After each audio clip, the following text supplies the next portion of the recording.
رسوله الكريم أما بعد فأعوذ بالله من الشيطان الرجيم بسم الله الرحمن الرحيم يا أيها الذين آمنوا إنما الخمر والميسر والأنصاب والأزلام رجس من عمل الشيطان فاجتنبوه لعلكم تفلحون إنما يريد الشيطان أن يوقع بينكم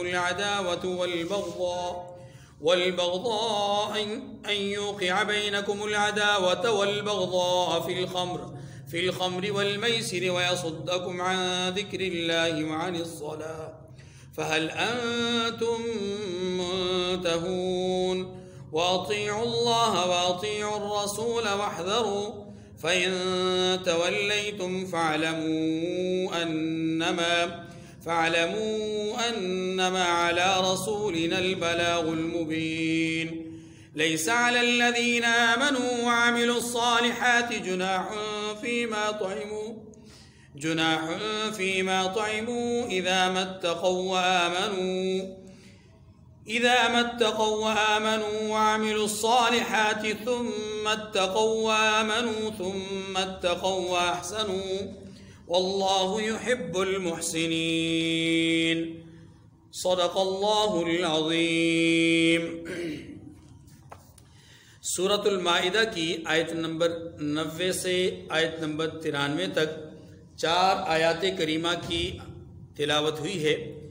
ان آیات کریمہ سے پہلے اللہ تبارک و تعالی نے حلال اور حرام کے حوالے سے یہ بیان فرمایا کہ اللہ کی حلال کردہ چیزوں کو حرام نہ بناؤ اور حرام کردہ چیزوں کو حلال نہ ٹھہراؤ۔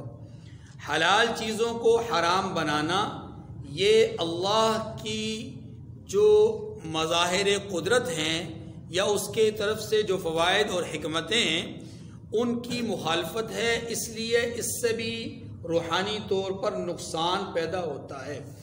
اور جو چیزیں حرام ہیں ان کو حلال بنانے میں دنیا اور آخرت دونوں کا نقصان ہے، گویا جسم کا بھی نقصان ہے، روح کا بھی نقصان ہے۔ حرام کو حلال سمجھنا ایک بات تو یہ جو آیات ہمارے سامنے ہیں، ان آیات کریمہ میں بھی اللہ تبارک و تعالی نے اسی طرح حلت اور حرمت کے مسائل کو تھوڑا سا اور آگے بڑھاتے ہوئے 4 چیزوں کو ذکر فرمایا کہ یہ 4 چیزیں قطعی طور پر حرام ہیں۔ وہ 4 چیزیں کون سی ہیں؟ ایک شراب، دوسرا جوا، تیسرا بت پرستی اور چوتھا تیر جو کہ تقسیم کے لیے استعمال ہوتے تھے، ازلام اس کو کہتے ہیں۔ میں اس کی ابھی وضاحت کرتا ہوں۔ تو 4 چیزیں حرام ہوئیں۔ اب ان 4 حرمت والی چیزوں کو سمجھنے اور جاننے کے لیے پہلے ہم آیات کریمہ کا ترجمہ پڑھتے ہیں، پھر آیات کریمہ کے ضمن میں جو بات ہوگی اس کو عرض کروں گا۔ فرمایا یا ایھا الذین آمنوا انما الخمر والمیسر والانصاب والازلام رجس من عمل الشیطان فاجتنبوه لعلکم تفلحون۔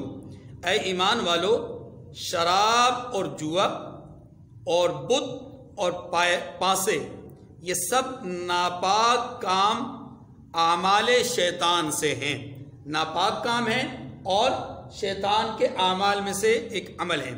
فاجتنبوہ لعلکم تفلحون، سو ان سے بچتے رہنا تاکہ نجات پاؤ۔ اس آیت کریمہ میں اللہ تبارک و تعالی نے 4 چیزوں کی حرمت کو بیان کیا۔ سب سے پہلے شراب کی حرمت۔ شراب کی حرمت کے حوالے سے یہ بات ذہن نشین فرما لیجئے کہ اللہ تبارک و تعالی نے شراب کے حوالے سے جو حکم حرمت کا نازل فرمایا اس میں تدریجی مراحل تھے۔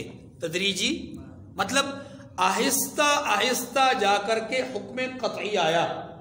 سب سے پہلے سورہ نحل کی آیت نمبر 67 ہے، اس میں اللہ تبارک و تعالی نے ارشاد فرمایا وَمِن ثَمَرَاتِ النَّخِيلِ وَالْأَعْنَابِ تَتَّخِذُونَ مِنْهُ سَكَرًا وَرِزْقًا حَسَنًا۔ ان فی ذلک لآیۃ لقوم یعقلون، اور کھجور اور انگوروں کے میووں میں سے بھی تم پینے کی چیزیں تیار کرتے ہو، تتخذون منہ سکرا ورزقا حسنا، اس سے تم شراب بناتے ہو، ورزقا حسنا، اور عمدہ اور پاکیزہ رزق بھی حاصل کرتے ہو۔ اس آیت کریمہ میں اللہ تبارک و تعالی نے انگور اور کھجور کے حوالے سے دو باتیں ارشاد فرمائی ہیں۔ ایک بات یہ ارشاد فرمائی کہ تتخذون منہ سکرا، کہ تم اس سے شراب اخذ کرتے ہو۔ دوسری بات یہ فرمائی کہ رزقا حسنا، انہی کھجور اور انگوروں کو تم رزق حسن کے طور پر بھی استعمال کرتے ہو، مثلا پھل کے طور پر، غذا کے طور پر، دوا کے طور پر، یا لطف اور تفاقہ کے اعتبار سے، یا بعض لوگ اس سے چٹنی، اچار وغیرہ یا اس طرح کی چیزیں بھی بناتے ہیں پھلوں سے۔ تو اس لیے فرمایا کہ تم اس سے دو قسم کے فوائد حاصل کر رہے ہو، ایک یہ کہ نشہ آور چیزیں بنا رہے ہو، اور دوسرا یہ کہ رزق حسن بنا رہے ہو۔ یہاں اگر آپ غور کریں تو اس آیت کریمہ میں اللہ تبارک و تعالی نے بلیغ انداز یوں اختیار فرمایا کہ شراب کو الگ کیا، رزق حسن کو الگ کیا۔ اس معاشرے میں جس معاشرے میں ہر بندہ شراب کا خوگر تھا، تقریباً معاشرے کے تقریباً سارے ہی لوگ شراب کے عادی تھے، شراب ایسے پی جاتی تھی جیسے ہمارے یہاں کولڈ ڈرنک پی جاتی ہے، بس آسان سے لفظوں میں۔ تو جس طرح ہمارے ماحول میں کولڈ ڈرنک کا استعمال عام ہے، بچہ، بوڑھا، جوان، مرد، عورت، عالم، غیر عالم سبھی استعمال کرتے ہیں، اس زمانے میں بھی شراب کو ہر خاص و عام استعمال کیا کرتے تھے، سوائے چند لوگوں کے تاریخ نے ان کے نام لکھے ہیں، جیسا کہ رحمت دو عالم صلی اللہ علیہ وسلم نے کبھی شراب کا استعمال نہیں فرمایا، یا سیرت کی کتابوں میں حضرات صحابہ کرام میں سے سیدنا ابو بکر صدیق رضی اللہ تعالیٰ عنہ کا نام لکھا گیا ہے، سیدنا فاروق اعظم رضی اللہ عنہ کا نام لکھا گیا ہے، انہوں نے شراب کا استعمال نہیں کیا۔ بہرکیف اسی طریقے سے اور بھی کئی لوگوں کے نام ہیں کہ جنہوں نے شراب کا استعمال نہیں کیا، لیکن یہ خاص لوگ ہیں، ورنہ عمومی فضا یہ ہے کہ سبھی استعمال کر رہے ہیں۔ اب ایسی فضا میں شراب کی حرمت کا فیصلہ اللہ نے کرنا ہے۔ دو چیزیں ہیں یہاں پر، ایک ہے اللہ بطور حاکم فیصلہ کریں، ایک اللہ بطور حاکم فیصلہ کریں، تو وہ فیصلہ تو یہ تھا کہ شراب حرام ہے، بس پی چڑھ جاؤ، یہ بطور حاکم فیصلہ تھا، لیکن نہیں، اللہ نے بطور حکیم فیصلہ کیا ہے۔ حاکم میں اور حکیم میں فرق ہے۔ حکیم نبض شناس ہوتا ہے، مزاج شناس ہوتا ہے، وہ جانتا ہے کہ میں نے مریض کو کس نہج پہ جا کر کنٹرول کرنے کے لیے خاص دوائی دینی ہے، اس سے پہلے اس کو تھوڑی تھوڑی ڈوز دینی ہے، تھوڑی تھوڑی اس کو دوائی دینی ہے۔ اب اللہ تبارک و تعالیٰ نے بھی بطور حکیم، اور وہ کیوں، اس جیسا حکیم کوئی اور ہو ہی نہیں سکتا، اسی نے ساری مشینری بنائی ہے جی، اسی کے قبضے میں ہے سارا نظام ہضم اور نظام انسلام، سب کچھ اسی کے ہاتھ میں۔ اللہ رب العزت نے یہاں پر پہلی بات جو کی بطور حکمت، فرمایا شراب بھی اختیار کرتے ہو، لیتے ہو، اور رزق حسن بھی لیتے ہو۔ معلوم یہ ہوا کہ شراب رزق حسن اس سے تھوڑی سی، جیسے کہتے ہیں نا، شراب کے حوالے سے کچھ کبیدگی دل میں پیدا کر دی۔ اب دوسرے نمبر پر سورہ بقرہ میں دوسرا حکم آیا، کچھ عرصے کے بعد دوسرا حکم آیا، کیا کہ صحابہ کرام نے شراب کے متعلق رسول اللہ صلی اللہ علیہ وسلم سے پوچھا کہ یا رسول اللہ، یہ جو شراب کو الگ اور رزق حسن کو الگ کر دیا گیا، تو کیا شراب حرام ہے؟ یسألونک عن الخمر والمیسر، آپ سے شراب اور جوئے کے متعلق پوچھتے ہیں، تو آپ ان سے کہہ دیجئے فیہما اثم کبیر ومنافع للناس، غور کیجئے گا، فیہما اثم کبیر ومنافع للناس، کہ ان دونوں میں، شراب اور جوئے میں بڑا گناہ ہے اور لوگوں کے لیے نفع بھی ہے۔ یہاں بھی دو باتیں ذکر کر دی، بڑا گناہ بھی ہے اور نفع بھی ہے۔ پھر آگے اس سے مزید وضاحت تھوڑی سی کی، وہ کیا وضاحت کی؟ وَإِثْمُهُمَا أَكْبَرُ مِن نَفْعِهِمَا، نفع اور نقصان دونوں ہیں، لیکن اس کا نقصان اس کے نفع سے بڑھ کر ہے۔ یہ مزید اس شراب کے حوالے سے لوگوں کے دل میں نفرت بیٹھ گئی۔ اب تیسرا فیصلہ تب آیا کہ جب نماز میں کچھ لوگ کھڑے ہوئے اور امام صاحب بھی نماز کے لیے کھڑے ہوئے اور اس سے پہلے اپنا کھانا کھانے کے بعد شراب پی لی جو کہ عام طور پہ بھی حرام نہیں ہوئی تھی، تو کھانا کھانے کے بعد بطور کولڈ ڈرنک اس کو استعمال کر لیا، استعمال کرنے کے بعد اس نشہ آ گیا، نماز میں کھڑے ہوئے اور نماز میں کھڑے ہو کر کے نماز میں غلطی کر ڈالی قرآن پاک پڑھنے میں۔ تو اس وقت اللہ تبارک و تعالیٰ نے یہ ارشاد فرمایا یا ایھا الذین آمنوا لا تقربوا الصلاۃ وانتم سکارا، یہ سورۃ النساء کی آیت نمبر 43 ہے۔ فرمایا اے ایمان والو نماز کے قریب مت جاؤ اس وقت جب تم نشے کی حالت میں ہو۔ اس آیت کریمہ نے بتلایا کہ شراب کا استعمال ایسے اوقات میں نہیں کرنا کہ جن اوقات میں نماز متاثر ہوتی ہو، لازماً زور سے اثر وقت کم ہے، اگر کسی نے شراب استعمال کر لی اس وقت تو عصر کی نماز متاثر ہوگی، عصر کے بعد پیے گا تو مغرب متاثر ہوگی، مغرب کے بعد پیے گا تو عشاء متاثر ہوگی، کیونکہ شراب کا نشہ اتنی جلدی اترنے والا تو ہے نہیں۔ اب لا محالہ 2 ہی وقت رہ گئے، عشاء کے بعد پیے تو فجر تک شراب کا نشہ اترنے کا امکان موجود ہے، فجر کے بعد پیے تو زور تک امکان موجود ہے کہ شراب کا نشہ اتر جائے۔ تو گویا کہ یہاں پر بھی بتلا دیا کہ اللہ کے بندو شراب کی وجہ سے تمہارے 3 اوقات متاثر ہو رہے ہیں، تمہاری 3 نمازیں متاثر ہونے کا اندیشہ ہے، اور زیادہ تر لوگ شراب کا استعمال رات کے وقت یعنی عصر کے بعد یا مغرب کے بعد کیا کرتے تھے، تو لا محالہ مغرب یا عشاء کی نماز متاثر ہو جاتی۔ اس لیے فرمایا گیا کہ جب نشے کی حالت میں ہو تو نماز کے قریب، سورۃ النساء آیت نمبر 43۔ اب یہ 3 مرحلے ہو گئے۔ پہلے مرحلے میں شراب اور رزق حسن 2 باتیں کی، گویا شراب کو رزق حسن سے الگ کیا۔ دوسرے مرحلے میں کہا کہ اس میں گناہ بھی ہے بڑا اور اس کا لوگوں کو نفع بھی ہے، لیکن اس کے نفع سے نقصان زیادہ بڑا ہے۔ تیسری بات کیا کہی کہ نماز کے قریب مت جاؤ، گویا بڑی عبادت العبادات سے روک دیا گیا نشے کی حالت میں، تو یہ بھی ایک کراہت اور بغض اور نفرت پیدا کرنا مقصود۔ اب چوتھے نمبر پر یہ جو آیت کریمہ ہمارے سامنے ہے، آیت نمبر 90 سورۃ المائدہ کی، اس میں واضح طور پر فرما دیا یا ایھا الذین آمنوا انما الخمر والمیسر والانصاب والازلام رجس من عمل الشیطان، یہ گندگی بھی ہے اور شیطانی عمل بھی ہے، گندگی بھی ہے اور اچھا جی، یہ تو ہو گئی شراب میں لفظ خمر استعمال کیا ہے۔ خمر کا اطلاق یاد رکھیے ہر اس چیز پر ہوگا جس سے نشہ پیدا ہوتا ہو، خمر کا اطلاق ہر اس چیز پر ہوگا جس سے نشہ پیدا ہو، جس چیز سے بھی نشہ پیدا ہو، چاہے وہ چرس ہو، ہیروئن ہو، بھنگ ہو یا پاؤڈر ہو یا شراب ہو، یعنی کوئی بھی چیز ہو، لیکوڈ ہے، پاؤڈر کی صورت میں ہے یا کھانے کی صورت، جس چیز سے انسان کے بدن میں نشہ پیدا ہوتا ہو وہ ساری چیزیں کیا ہیں؟ خمر، وہ ساری چیزیں کیا ہیں؟ اور یہ بھی یاد رکھیے گا کہ خمر کا معنی یہ ہوگا کہ ایسی چیز جس سے کسی کے بدن میں بھی نشہ پیدا ہو سکتا ہو، کسی کے بدن میں بھی نشہ، ورنہ جو عادی شرابی ہوتے ہیں ان کے وجود میں اتنی جلدی نشہ پیدا نہیں ہوتا،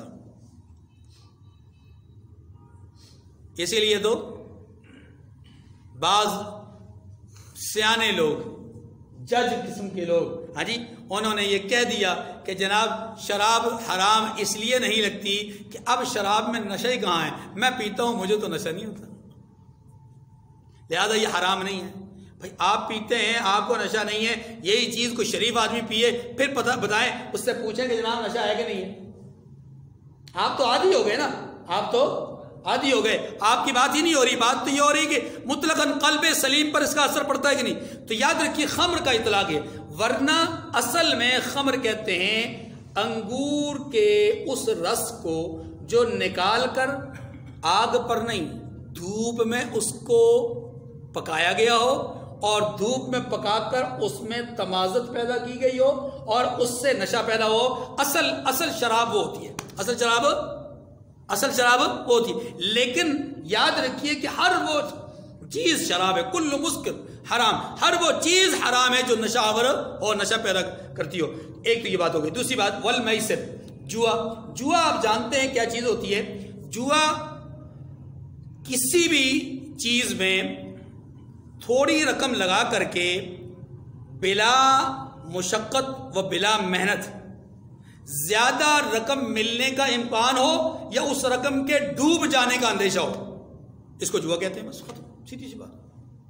کوئی بھی جگہ، کوئی بھی چیز، کوئی بھی شے جس پر آپ رقم لگا رہے ہیں اس رقم کے ڈوبنے کا بھی اندیشہ ہو سکتا ہے یہ ساری کی ساری ڈوب جائے، اور یہ بھی ہو سکتا ہے کہ اس کی جگہ پہ 50 گنا بڑھ کر مل جائے۔ مثال کے طور پر آپ ایک لاٹری خریدتے ہیں، ایک کیا کرتے ہیں؟ لاٹری خریدتے ہیں۔ اس لاٹری میں آپ خریدتے اس لیے ہیں کہ یہ 20 روپے کی چیز ہے، اس کے ساتھ 20 روپے کی فلاں چیز جو ہے وہ مفت ہے، اور یہ چیز اپنی جگہ پر مفت۔ اب یا یہ فری ہے یا وہ فری ہے، مطلب ایک فری ہے اور ایک آپ قیمتاً لے رہے ہیں۔ تو یہ جو آپ 20 روپے دے کر کے وہ چیز خرید رہے ہیں، یہ چیز بھی جوا ہی ہے، یہ چیز بھی جوا ہی ہے۔ ایسے ہی لاٹری کی بہت ساری اقسام ہیں۔ کچھ چیزیں ایسی ہیں کہ جن کا فائدہ اور جن کا نفع آپ کو بالکل ظاہر نظر آتا ہے، بظاہر نقصان نظر نہیں آتا۔ کچھ چیزیں وہ ہوتی ہیں کہ جو آپ کی قسمت پر ڈیپینڈ کرتی ہیں کہ آپ کو اس شاپر میں سے، اس پورے تھیلے میں سے 200 روپے ملنے ہیں، 50 کر کے 4 پیکٹوں میں وہ 50 روپے ہیں۔ آپ اس کے لیے 200 روپے کا تھیلا خریدتے ہیں اس 200 روپے کے لیے، تو یہ بھی جوئے کی قسم ہے، جوا ہی ہے۔ جوئے کی بے شمار قسمیں، گوڑ دوڑ سے لے کر کے شطرنج تک، لڈو سے لے کر کے کرکٹ تک، جتنے بھی کھیل ہیں ان تمام کھیلوں پر بالعموم جوا لگتا ہے۔ بالعموم کیا لگتا ہے؟ جوا لگتا ہے۔ یاد رکھیے وہ تمام کھیل جن میں جوا لگایا جاتا ہے، ایسا کھیل کھیلنا حرام ہے۔ ایسا کھیل کھیلنا، ہاں اگر کسی کھیل میں جوا نہیں، کسی کھیل میں جوا نہیں، لیکن وہ کھیل، اب اس کی 2 حیثیتیں، یا یہ کہ اس سے جسمانی فائدہ ہوگا یا جسمانی فائدہ نہیں ہوگا۔ اگر جسمانی فائدہ ہے، جیسے تیر اندازی ہے، گھوڑ دوڑ ہے، یا تیراکی ہے، نیزہ بازی ہے، یا دوڑنا ہے، یہ سارے وہ کھیل ہیں جن جسمانی فائدہ ہے۔ اگر ان کھیلوں کو اس نیت سے کھیلا جائے کہ میں جوا تو اس کے اوپر کوئی نہیں لگا رہا، لیکن کھیل اس لیے رہا ہوں تاکہ میرا بدن چست رہے، نشاط رہے، اور میں پوری تندہی کے ساتھ اللہ کی عبادت کر سکوں، ریاضت کر سکوں، جہاد میں شریک ہو سکوں، اللہ کی عبادت میں اپنے آپ کو کھپا سکوں۔ اگر ان نیتوں کے ساتھ اگر کوئی آدمی یہ کھیل کھیلتا ہے تو اس کا فرائض میں کوئی نقصان نہیں ہو رہا، عبادات کو وہ ترک نہیں کر رہا، نماز سے غافل نہیں ہو رہا، اپنی ذمہ داری اور فرائض سے غافل نہیں ہو رہا، تو پھر یہ کھیل کھیلنا اس کے لیے ثواب ہے۔ یہ کھیل کھیلنا اس کے لیے کیا ہے؟ لیکن اگر یہی کھیل کھیلے، نیت یہ نہ ہو، صرف کھیلنا ہو مقصود، اور اس سے فرائض میں نقصان نہیں ہو رہا، تو اس کھیل کو ہم بیکار کھیل کہیں گے۔ کیا کہیں گے؟ کیوں بیکار؟ اس لیے کہ نیت کوئی نہیں ہے، وقت ضائع کر رہا ہے۔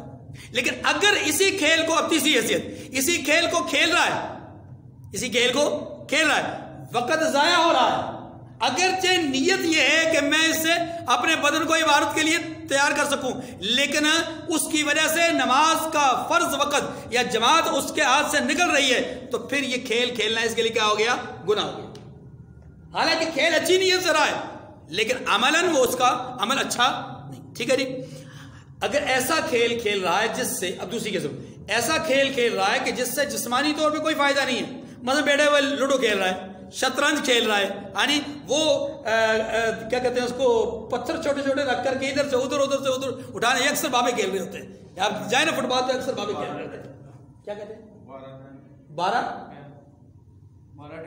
12 ڈیم جی، چلیں جی، مجھے نہیں آتا 12 ڈیم ہے یا 17 ڈیم ہے، چودھری ثاقب نثار ہے یا کوئی اور ہے، وہ جو ڈیم کھیلنے والا معاملہ، ڈیم کھیلنے، انہوں نے بھی ڈیم کھیلا تھا نا ہمارے ساتھ۔ تو یہ جو ڈیم کھیلنے والا معاملہ ہے، یاد رکھیے اس قسم کا کوئی بھی کھیل، خواہ وہ لوڈو ہو، خواہ وہ ایسی کوئی بھی چیز ہو، ان تمام کھیلوں کے اندر اگر فرائض میں نقصان نہیں آ رہا تب بھی یہ کھیل کھیلنا سراسر عبث اور بیکار ہے، کیونکہ اس سے جسمانی طور پہ کوئی فائدہ، ٹھیک ہے جی۔ تیسری بات والمیسر والانصاب والازلام، انصاب کہتے ہیں بت پرستی کو۔ بت پرستی بہت واضح طور پہ بات ہے، کسی بھی بت کے سامنے سجدہ ریز ہو جانا، وہ بت درخت کی صورت میں ہو، پتھر کی صورت میں ہو، انسان کی صورت میں ہو، قبر کی صورت میں ہو، چاند کی صورت میں ہو، سورج کی صورت میں ہو، گائے کی صورت میں ہو، یا گھوڑے کی صورت میں ہو، بت بت بت بت ہے، جس شکل میں بھی ہو، اور پھر میں آپ کو عرض کروں، اگر وہ زندہ انسان کی صورت میں ہے تو وہ بھی بت ہے۔ میں نے اسی کو پوچھنا ہے، اسی کو ماننا ہے۔ نبی علیہ السلام کی بات آ جائے نہیں میرا یہ قائد ہے، میں اپنے قائد کی بات مانوں گا، یہ بھی بت ہے۔ یہ بھی کیا ہے؟ یہ بھی بت ہے، چاہے وہ مذہبی بت ہو چاہے وہ سیاسی بت ہو، سارے کے سارے بت ہیں۔ البتہ ان بتوں کے پوجنے میں تھوڑا سا فرق یہ ہے کہ اگر اس زندہ آدمی کو پوج رہا ہے اس طور پر کہ میں نے اسی کی ماننی ہے، عقیدہ یہ ہے کہ نبی کی بات اونچی ہے، اس کی بات نیچی ہے، عقیدہ یہ ہے، لیکن عملاً وہ اس کی بات مان رہا ہے، نبی کی بات کو نہیں مانتا، تو یہ گناہگار ہے، کافر نہیں۔ لیکن اگر یہ زندہ آدمی کو پوج رہا ہے، یعنی اسی کی بات کو مان رہا ہے، نبی کی بات کو ترک کر رہا ہے، اس لیے ترک کر رہا ہے کہ نعوذ باللہ میں نہیں جانتا کہ نبی کی بات کیا ہے کیا نہیں ہے، میں نے تو اپنے قائد کی بات ماننی ہے۔ اب اگر عقیدے کے طور پہ کر رہا ہے تو یہ کیا ہے؟ کفر ہے۔ یہ کیا ہے؟ چوتھی بات فرمایا والازلام، تقسیم کے لیے تیر نکالنا۔ تقسیم کے لیے تیر نکالنا کیا ہے؟ اس کو ذرا توجہ سے سنیے گا۔ عرب کے اندر دو باتوں کے لیے تیر کی تقسیم کا تیروں سے مدد لینے کا ایک سلسلہ ہوتا تھا۔ ایک یہ کہ کوئی سفر کرنا چاہتا تھا، کوئی شادی بیاہ معاملات کرنا، یعنی کوئی بھی معاملہ کرنا چاہتا ہوتا تو پہلے فال نکالتا تھا، اور وہ اس زمانے میں فال نکالے جاتے تھے، جیسے ہمارا طوطا فال ہوتا ہے نا، وہ بیچارہ جو لوگوں کے فال لے کے بیٹھا ہوتا ہے وہ بیچارہ خود فٹ پاتھ پہ ہوتا ہے، اور میری اور آپ کی قسمت میں وزارت عظمیٰ بھی لکھ دیتا ہے، اور پتہ نہیں کیا کچھ 2 3 بیویاں بھی لکھ دیتا ہے، ہاں جی، اور اس کے اپنا حال بیچارے کا بے حال ہوتا ہے کہ ایک دن بھی اس نے طوطے کو نہیں کہا میاں طوطے میری بھی فال نکال دے، میری حالت کیا ہے، میری قسمت میں بھی کچھ آگے ترقی ہے کہ نہیں، اسی فٹ پاتھ پہ بیٹھنا ہے۔ پر تو یہ جو فال نکالنے والا عمل ہے یہ عرب کے ہاں تھا۔ کیسے تھا؟ تو جو 3 تیر ہوتے تھے، ایک تیر پر انہوں نے لکھا ہوتا تھا نعم، جی ہاں، دوسرے تیر پر لکھا ہوتا تھا لا، نہیں، تیسرے تیر کو خالی رکھا ہوتا تھا۔ اب یہ فال والے کے پاس جاتے جب کہیں سفر کرنے کا ارادہ ہوتا، شادی وغیرہ کوئی معاملات ہوتے، جیسے ہمارے یہاں استخارہ ہوتے ہیں نا، شریعت میں کیا ہے؟ استخارہ، اس کا متبادل کیا ہے؟ استخارہ ہے۔ وہ کیا کرتے تھے؟ فال والے کے پاس جاتے اور اس سے کہتے میں سفر کرنا چاہتا ہوں، میرے لیے فال نکال، مجھے جانا چاہیے کہ نہیں جانا چاہیے۔ ایک تیر گھما پھرا کر کے نکالا جاتا، اس پہ لکھا ہوتا تھا نام، اس کا مطلب تھا کہ جا بھائی تیرے لیے راستے کھلے ہیں، ہاں مری میں کوئی خطرہ نہیں ہے، جا۔ دوسرا تیر نکلتا اگر مثال کے طور پر، اس میں لکھا ہوتا اللہ، نہیں خبردار ادھر 4 فٹ برف ہے، ہاں جی زندگی اور موت کی کشمکش میں لوگ ادھر نہیں جانا۔ اور تیسرا خالی اگر نکل آتا تو کہا جاتا تھا کہ ابھی فی الحال چلا جا، ابھی تیرے بارے میں کوئی فال نہیں نکلی، تو واپس چلے جا، 2 4 5 روز کے بعد آنا، پھر اپنے لیے کوئی نیا فال نکالنا، اور جو ہے وہ نیا اپنے بارے میں کوئی فیصلہ سن لینا۔ تو یہ ایک تیروں سے فال نکالنے کا ایک طریقہ ہی ہوتا۔ تیروں کی تقسیم کا ایک اور دوسرا طریقہ تھا، وہ اس زمانے کا ان لوگوں کے نزدیک بڑا مفید اور بڑا فائدہ مند طریقہ تھا۔ وہ کیا تھا؟ توجہ، 10 لوگ مل کر، خاص طور پہ قحط سالی کے زمانے میں، بھوک کے زمانے میں اس معاملے کو اختیار کیا کرتے تھے۔ کیسے کہ اپنا قحط سالی کے زمانے میں ایک اونٹ کو 10 لوگ مل کر خریدتے۔ مثال کے طور پر 10,000 کا اونٹ ہے، مثال دے رہا ہوں، 1,000 روپیہ سب نے جمع کیا، ایک اونٹ خرید لیا، اونٹ خرید کر کے اس کو ذبح کرتے تھے، اس کو کیا کرتے تھے؟ ذبح کرتے تھے، اور ذبح کر کے اس کی 10 ڈیریاں بناتے تھے۔ پھر اب وہ چونکہ 10 لوگوں کا حصہ ہوتا تھا، پھر وہ تیر جو تھے ان تیروں کو ایک بڑے سے ترکش میں رکھا ہوتا تھا، اور ان تیروں میں سے 10 تیر رکھے ہوتے تھے، ان میں سے 7 تیروں پر گوشت کے حصے لکھے ہوتے تھے، کسی تیر پر 1، کسی پر 2، کسی پر مطلب 20%، کسی پر 15%، کسی پر اس طرح نا، وہ کویا کہ 7 تیروں میں 10 حصے تقسیم کیے ہوتے تھے، اور 3 تیر بالکل خالی ہوتے تھے۔ قسمت آزمائی ہوتی تھی، لوگ کھڑے ہوتے تھے اور جناب یہ حاجی سعید صاحب ہیں، ان کے نام کا تیر نکل رہا، تیر نکلا، ہاں جی وہ 3 حصے آ گئے، لو جی 3 حصے ان کے، حالانکہ انہوں نے 1 حصے کے پیسے دیے ہوتے تھے، ملتے کتنے تھے؟ 3 حصے۔ یہ 3 حصے لے کر کے خود بھی کھاتے تھے لیکن لوگوں کو بھی کھلاتے تھے۔ یہ ان کا مروجہ طریقہ تھا کہ یہ سب کچھ کرنے کے بعد لوگوں میں ہی تقسیم کرتے تھے، خود بھی کھاتے تھے لوگوں میں۔ دوسرے صاحب، ہاں جی آپ کا فال نکلا آپ کے نام پہ خالی، یعنی مولوی صاحب کے نام پہ خالی آ گیا، چلو جی مولوی صاحب اب ہاتھ جھٹک کر پیچھے ہٹ جائے، مولوی صاحب کی طرف سے لوگوں کو کچھ نہیں ملا۔ لوگوں کے نزدیک یہ ہوتا تھا کہ دیکھیے جی اللہ نے، معبود نے اس کی طرف سے صدقے کو قبول نہیں کیا، صدقہ ان کی طرف سے 3 گنا بڑھ کر کے قبول ہو گیا، ان کی طرف سے 2 گنا بڑھ گیا، ان کی طرف سے 0%، ان کی طرف سے 0، ان کی طرف سے 5 گنا، ان کی طرف سے 2 گنا، اس طرح وہ تقسیم کرتے تھے۔ اور اس کو ازلام کہتے تھے، یعنی پانسے ڈالنا اور تیروں کے ذریعے سے اپنے حصے کے گوشتوں کو تقسیم کرنا۔ اب یہاں پر بھی آپ دیکھیں تو یہ بھی سراسر جوا ہی ہے۔ کیوں؟ اس لیے کہ ایک آدمی نے 1000 روپے دیا، اسے 3000 کا گوشت مل گیا، ایک آدمی نے 1000 روپے دیا، اسے کچھ نہیں ملا، کہتے انڈا ملا اس کو، ہاں جی اسے کچھ نہ ملا، اسے کچھ بھی نہ ملا۔ تو یہ ہوتا ہے، یہ ہوتا تھا۔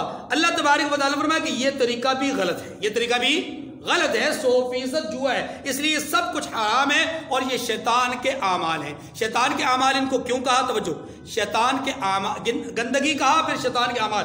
گندگی اس لیے کہا کہ ان تمام کاموں میں اللہ ناراض ہوتے ہیں، اور جن کاموں سے اللہ ناراض ہوں وہ کام کیا ہوتے ہیں؟ گندے ہوتے ہیں، وہ اچھے نہیں ہوتے۔ یا وہ جسمانی اعتبار سے گندے ہوں گے، یا وہ روحانی اعتبار سے، یا دونوں اعتبار سے گندے ہوں گے۔ یہ اعمال بھی جسمانی اور روحانی دونوں اعتبار سے کیا ہے؟ گندے ہیں۔ اگلی بات، شیطان کے اعمال میں سے ایک عمل ہے، کیوں؟ اس لیے کہ یا تو شیطان کے اعمال اس لیے کہا کہ شیطان ایسے کاموں کو پسند کرتا ہے، یعنی جوئے وغیرہ کے معاملات کو، شراب نوشی کو شیطان پسند کرتا ہے، یا اس لیے کہا کہ شیطان اس کام کے کرنے کی ترغیب دیتا ہے، اس لیے شیطان کے اعمال کہا۔ فرمایا فاجتنبوہ لعلکم تفلحون، سو ان سے بچتے رہنا تاکہ تم کامیاب ہو جاؤ۔ یہ چاروں کاموں سے بچنے کا حکم ہے، چاروں کاموں سے بچنے کا۔ اچھا جی اگلی بات، انما يريد الشيطان ان يوقع بينكم العداوة والبغضاء في الخمر والميسر ويصدكم عن ذكر الله وعن الصلاة فهل انتم منتهون۔ اس آیت کریمہ میں پچھلا جو حکم بیان ہوا اس حکم کی علت اور وجہ بیان کر رہے ہیں کہ ہم نے ان چاروں چیزوں کو ممنوع کیوں قرار دیا۔ وجہ فرمایا وجہ یہ ہے کہ بے شک شیطان تو یہ چاہتا ہے کہ شراب اور جوئے کے سبب تمہارے آپس میں دشمنی اور رنجش ڈلوا دے، شیطان یہ چاہتا ہے۔ ایک بات، دوسری بات وَيَصُدَّكُمْ عَنْ ذِكْرِ اللَّهِ وَعَنِ الصَّلَاةِ، اور یہ شیطان یہ بھی چاہتا ہے کہ تمہیں اللہ کی یاد سے اور نماز سے روک دے، جیسا کہ جوئے میں مصروف لوگ، لڈو وغیرہ میں مصروف لوگ، شطرنج میں مصروف لوگ، یا یہ سارے لوگ کیا کرتے ہیں؟ بالعموم نماز سے غافل ہوتے ہیں، اللہ کی یاد سے غافل ہوتے ہیں۔ فَهَلْ أَنْتُمْ مُنْتَهُونَ، فرمایا تو کیا تم کو ان کاموں سے یعنی تو کیا نہیں، تمہیں ان کاموں سے باز رہنا چاہیے، تمہیں ان کاموں سے باز یعنی ان کاموں کو نہیں کرنا چاہیے۔ اس آیت کریمہ میں اللہ تبارک و تعالیٰ نے ان چیزوں کی ممانعت کی 2 وجہ بیان فرمائی ہیں۔ ایک یہ کہ شیطان تمہارے درمیان دشمنی اور عداوت ڈالنا چاہتا ہے۔ دیکھیے جب کوئی آدمی شراب پی لیتا ہے تو شراب اس کی عقل پر پردہ ڈالتی ہے، نتیجہ کیا ہوتا ہے؟ یہ ام الخبائث ہے اور تمام برائیوں اور بیماریوں کی، روحانی بیماریوں کی جڑ ہے۔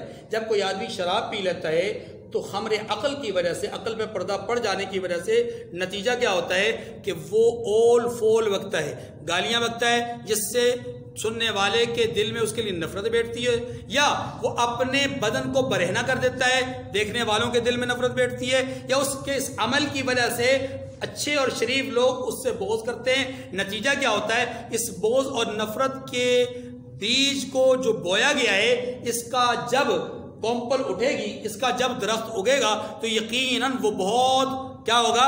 اپنے اعتبار سے نقصان دہ ہوگا، وہ بہت اپنا کانٹے دار جھاڑی ہوگی، جس کی وجہ سے جو ہے وہ ان کے درمیان خلیج ہی پیدا ہوگی، عداوت ہی پیدا ہوگی، دشمنی۔ اور یہی چیز شیطان چاہتا ہے۔